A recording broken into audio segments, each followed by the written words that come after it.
Hello, it's Paul Roy of Profitable Practice Pro, and this is the Partnership Advantage podcast. And this week, I'm extremely excited to have John Pelley, a banker, Canadian banker who's worked both in Canada and in Europe.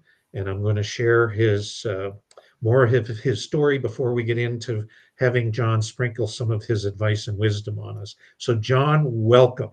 Glad you're here. Great to be here, Paul. I appreciate the chance to chat with you as always.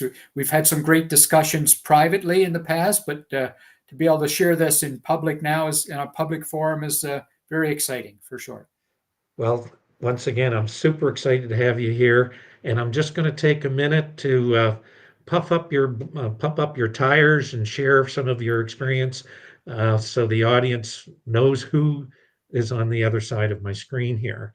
And my guest is John Pelley today, a seasoned Canadian financial industry banker for over 35 years. His career and journey is a unique one, taking him from small town Newfoundland as a community focused banker uh, to the wilds of Europe for the bustling centers of Europe, where he established a new global transaction banking division for a major Canadian bank.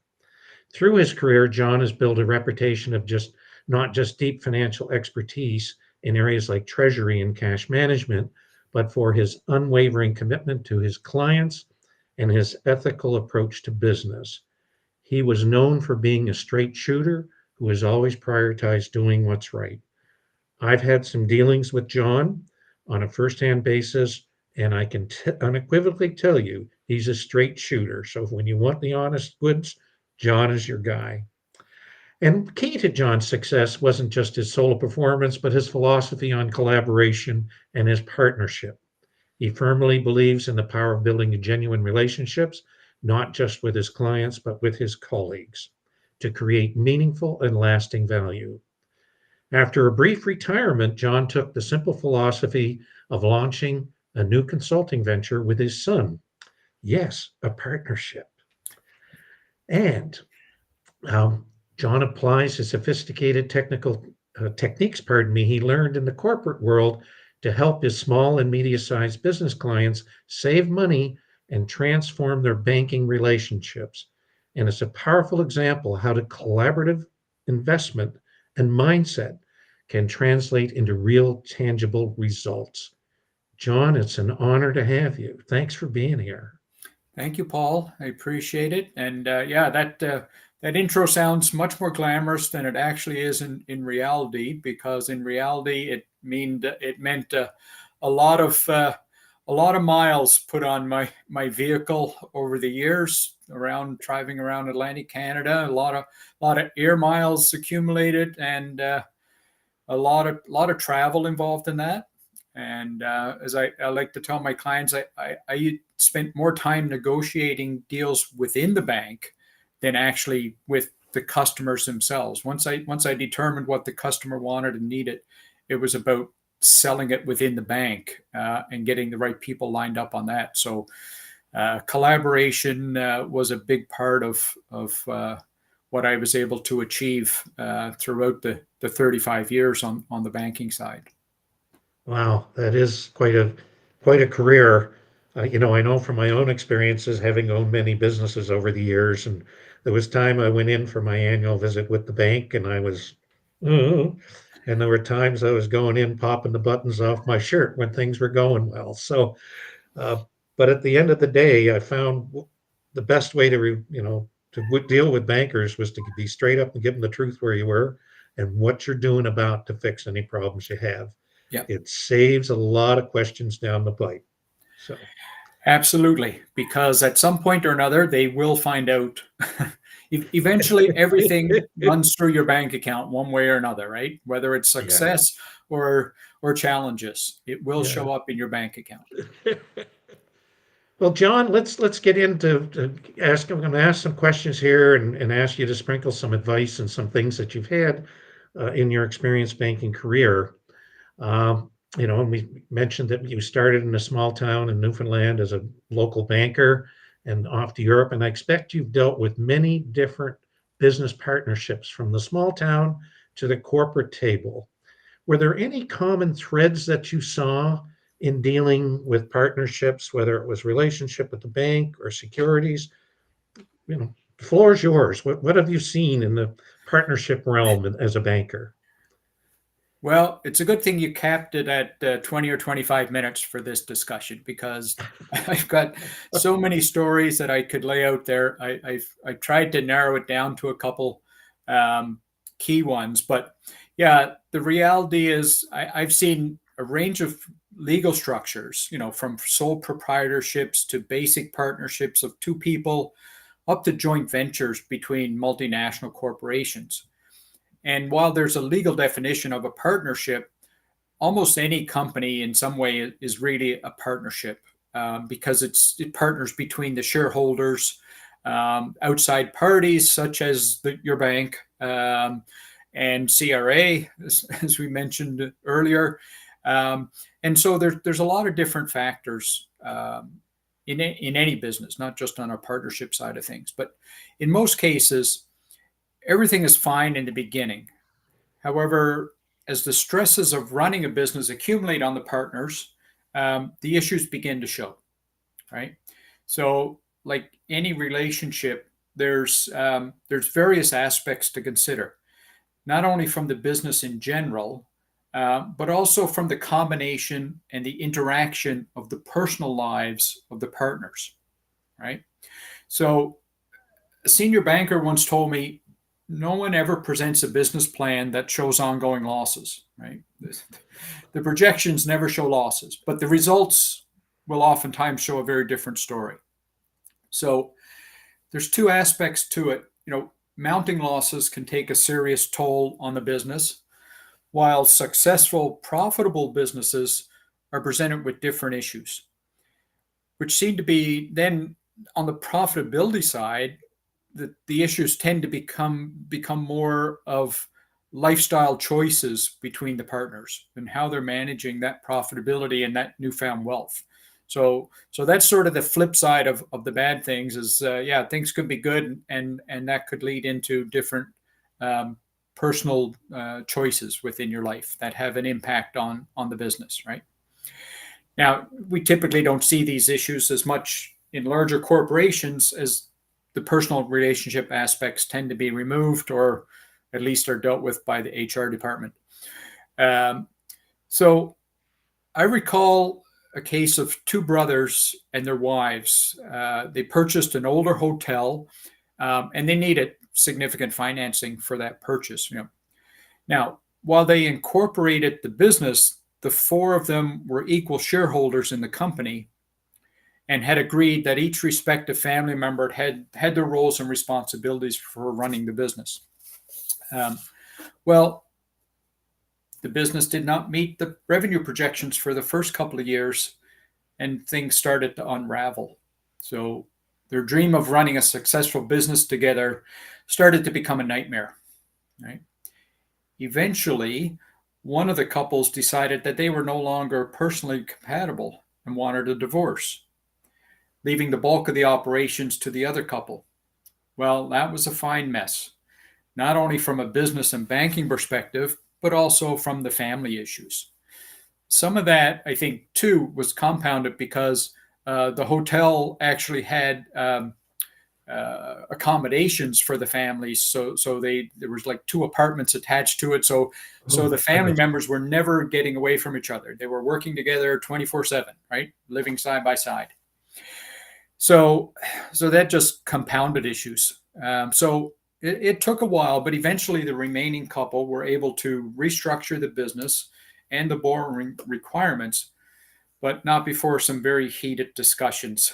Some that I was aware of, but some I'm sure I only heard the tip of the iceberg. Absolutely, right? So even though it's we're doing a business and we're functioning as a partnership, there's a lot of other aspects that tie back into that, as opposed to just simply the business piece of it, right? And as you know, as an entrepreneur, you're working. You don't work from 9 to 5, right? You're working 24/7. You never shut it Especially in off, the and if hotel you do, business. Yeah. you something happens that quickly reminds you that you got to get back to it, right? So, uh, yeah, there's doesn't really matter the legal structure of the business you've put in place. There's going to be issues that reflect whether it's a partnership or not. Right? So John, really, this kind of leads back to those conversations that need to be had before, outside of the legal part, also the emotional part. When you think of when we were younger and you first fall in love and you're seeing the world through rose-colored glasses, what could possibly go wrong? And you Yeah. kind of go, oh, well, this actually could go wrong. And having those discussions, those frank discussions, and not just a shotgun clause, but what ifs. Yep. Yeah. The what ifs are a big thing. Um, as business owners, you want to be optimistic and project, being positive and things like that. But the old adage of hope for the best and plan for the worst is a really good business strategy, right? Yeah, well, that's wise advice. Hope for the best and plan for the worst. Long as the needle isn't pointed toward the worst. We have to have a level of onward and upward, but Oh uh, yeah, for sure. You need to keep putting one foot in front of the other on a on a regular basis, and I guess again it's the same thing. If we only looked at the negative, none of us would ever do anything. But there's a certain level of risk that's acceptable. It's different for all people, but at the same time, there's levels of risk mitigation that you want to be able to take, yeah. right? And understanding the what ifs, as you said. Just going to change up the questions a bit because you made me something that came to mind where, a business owner or business partners come to the bank looking for a larger line of credit or restructuring their credit. And the bank may say no for these reasons. I'm certain you've been faced with those decisions with business owners many times over your career.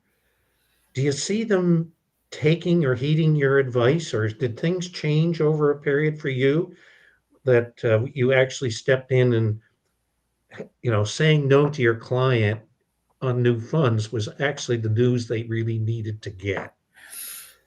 Yeah, that is it's a challenging situation. Yeah, As you move up into the corporate world and you're dealing with larger businesses and that sort of thing, there's an aspect of it's not personal, it's business. yeah, You're separate from the business, whatever. When you're a small business lender or smaller commercial side of things, and you've got to sit face to face across from somebody and say, "I'm sorry, and it's not even really sorry. It's that we cannot do this for you. It's not feasible for whatever reason. I mean, there's a long list of reasons that could be put on the table, whether it's the financial, the profitability of the company. In some cases, it could be just the way it's structured financially, right? But at the same time, then as depending on the nature of the business, the partners involved, you've got to look past the business and look at the personal situation of the borrowers, and um, they could even say, yeah, well, I have a good net worth, right? I'm good for it. But yes, but most of your net worth is tied up in matrimonial assets. Or if you're going to pledge those or commit those through a guarantee, is your spouse going to sign that guarantee, or are we going to have an issue around that? Like, you can't take half a house as security, right? It's not that's possible. So it's a matter of, okay, yeah, if your spouse is going to be involved and sign a guarantee, then there has to be independent legal advice obtained, and they have to understand, that the rights and obligations from their side of things, but also from the bank side of things, right? and really it's about measuring risk, right? At the basic of level, banks operate and loan money based on risk. They will default to the lowest possible risk. That's, you know, that's a guarantee. um, Yeah, and that's a deer you in the know something, headlights I tell statement, you, really. I got all these kinds of senior banker comments that were made to me over the years, right? You know, um, one that jumps out to me is, uh, there was always the 5 C's of lending when you get into personal, smaller business and that sort of Yes. thing. There was, the character of the person you're lending to. I always made a point to sit across the desk from them and look them in the eye and shake their hands and say, yes, we can do this, or no, we can't, right? Like you've got to hold them to that promise. They're promising to repay you. Even if they don't have the money, they've got to find a way to repay you, right? Um, and there's capacity and character. The other one, another one is collateral, right? So what collateral is there? There's an old adage in the banking world that good collateral does not make a bad loan good, right? The loan has to stand on its own. The collateral is the back door. That's okay. That's our worst case scenario. If we cannot make this business work, we can't collect our money any other way, then we go to the collateral piece. So it's there's and I guess that's one of the things I loved about lending and consulting at this point is every business is unique. Every business has its own set of circumstances, and working through that, figuring that sort of stuff out is key to being successful, right? Wow, that's I hadn't quite looked at the 5 C's quite that way because collateral, the bank doesn't want to really exercise on that, do they? No, no, no. That's there's the legal cost involved with it. They it's never turns out to be worth as much as was originally expected. And it becomes a lot of administration for the lenders and the bank and that sort of thing, right? So it's taken, but hopefully the bank looks at it and says, yeah, well, we're going to take this, but hopefully we never have to Yeah. use it, right? You just brought something in because we were talking earlier about every business has a partner. It's Revenue Canada because they take a share. The business, as you mentioned earlier, the bank is your partner. They loaned you the money. They're your business partner. But Absolutely, and also, not only that, they consider themselves to be the major partner, they're the primary and the most shareholder. demanding one, right? Yeah. And really, they're above preferred shareholder status when you really stop and look at it. Yep. Yeah. If So, there's collateral offered, yes, that's definitely the yeah. case. Right? So, And also, though, when you think of that, because you mentioned, a business owner pledging personal assets, well, all of a sudden, the spouse is a partner in the business if the collateral is then exercised upon. yep. So it's everywhere. We've got these Yeah. tentacles and strings that go out in partnerships in ways that we often don't think about. So thank you for sharing that. And John, as I outlined in your biography, you have a business partner as a son. And I believe he was also a banker, wasn't he? Or still, yeah. And it the primary objective of business is to help owners build better relationships and help them get the best possible arrangements. Are you able to share with my audience how you deal with those partnerships or those things when they need to have some funds or they need to be uh, funds to grow? It could be a profitable company that's just cash starved because perhaps they're growing too much. So, can you share with the audience the relationship you had with partners in terms of those negotiations? And this will lead into here in a few minutes' time when I ask you to share a bit more about your business and how you help your clients in banking relationships. That's part of the reason we're having the conversation here is business people and bankers have to have a good relationship, one that's balanced. So I'll redirect the question back. Are you able to share with the audience how you've dealt with partnerships in the past? I know you mentioned the hotel pit, back in Newfoundland. and on the corporate side. What other, in closing up before I ask you to share more about that, what other tips or things might you share for partners in terms of how they get along in their relationship with the bank? Yeah, that's a good question, Paul. I've seen it, in the consulting world of late, and certainly, through my banking experience. And there's never going to be a perfect situation where partners come to the table with the same financial stability and the same credit record, and so it's really about ensuring that the partners understand the nuances of financing, right? And as I said, that you can have a great operating agreement and working together as partners, but you throw the bank borrowing in on top of that, and it can complicate the relationships, right? Because one partner could be quite willing to take on more risk than the other, and as I said, banks will defer to the lowest possible risk. So even if you had equal guarantees signed, and it came down to the bank had to realize on those guarantees, the bank is going to take whatever they can get from anybody. So it may not, even though you may be equal partners in the business, doesn't mean you're going to be equally that the bank is going to take equal money from you, right? On a guarantee when it comes to default. So there's lots of different nuances. I had a client here in Nova Scotia, and there was 3 partners working together, and they tried to do everything together.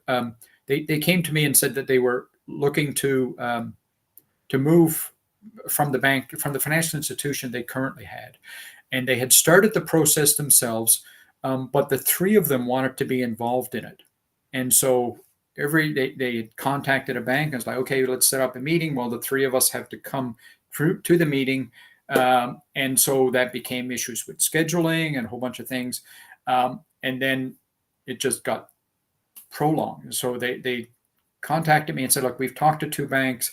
The process itself is driving us crazy. We're all coming away with different, feelings about it. Can you help us? Right. So yeah, we said, yeah, we could step in and be the intermediary. We'll go to the banks on your behalf and do this, and then we'll just come to you and present what we think is the best options for you. And so that sped up the process conveniently. It also ensured they got the best possible deal because they had a banker negotiating on their behalf and doing the evaluations of it. But each of those partners came and had a different approach to dealing with it. So in this case, it was good we were able to all filter that in through one common goal, right? But it's, again, it comes down to knowing people, figuring out what's making this person tick. How are they going to react to this? If he says that, what does that actually mean? When and then you might get the other partner comes in and says, well, look, he's really difficult to deal with, but this is what he means when he says this sort of thing, or whatever, right? It's, if you talk to 3 different people, you get 3 different stories, right? And somewhere in the middle, there's the truth. So That's extremely valuable advice, especially for partnerships when they're doing this. And this leads me into, because we're just down to a few more minutes, John, and this has been an engaging conversation, and I'm certain our audience is coming away with some great takeaways. So can you share what your business does and how you do this, and what we'll do, because on this platform I can't respond, and once the our session is over here in a few minutes, I'll hop into LinkedIn and put your contact information in the comments section, and how people can reach you directly. But just take a minute and share how you help business owners restructure or get the best bank deal that they can get. thanks, Paul. Yeah, I hope your audience gained some useful pieces of information from our discussion as well. So at Calibri FSA, we help businesses transform their business banking arrangements from cost centers to revenue generating assets. We understand the cash conversion cycle and how to leverage banking services to gain benefit through optimizing accounts receivable, uh, minimizing accounts payable, and maximizing working capital. So over the past 5 years, we've helped businesses generate annual savings anywhere from mid 5 figures right up to high 6-figure savings on an annual basis. And we've also helped companies navigate the complex world of seeking new capital from lenders. It's been our experience that nobody ever really likes to go to the bank. They certainly don't want to do the work that's necessary really to get the most competitive deal, right? And so that's where we step in. That's really our specialty right there. So, as you said, you'll have my contact details in the comments, so I Yes, won't I put it will. out here, but you certainly find me on LinkedIn and through Paul's channel. Well, that's wonderful. And it made me think here at the end to close that off when, in my experiences and go into the bank and go, whew, they said yes, but it might have not have been the best deal that I could have gotten. But I was just happy with the yes. And Exactly. there is the part of the importance of what you and your business does Yep. is making sure you get the right yes. We'll get 4 or 5 yeses and find the best of one of those yeses for you. Right. Well, John, I've always enjoyed our conversations and the time we've spent helping each other find the right people for our businesses. So I'm extremely grateful and thank you so much for sharing. Thank you for the opportunity, Paul. Always a pleasure. Love chatting with you, and I hope we have many more years of continuing to be partners in our business.